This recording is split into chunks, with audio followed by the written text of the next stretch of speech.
Kaibigan, anong ulam? Kaibigan, may isi-share lang ako sa inyo kaibigan. Saglit lang kaibigan. Isi-share ko sa inyo kung paano magbalat ng Indian mango kaibigan. Baka hindi nyo pa alam kaibigan eh. Ituturo ko sa inyo kung paano. What's this? Dapat kaibigan may mangga ka. Kaibigan, may mangga na ako.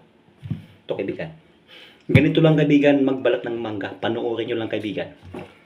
Chilyo.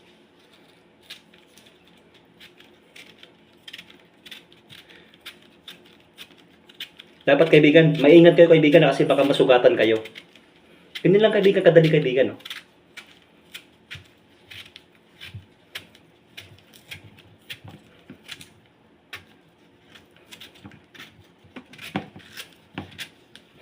Ganun lang kaibigan. Sana nakatulong kaibigan. Salamat.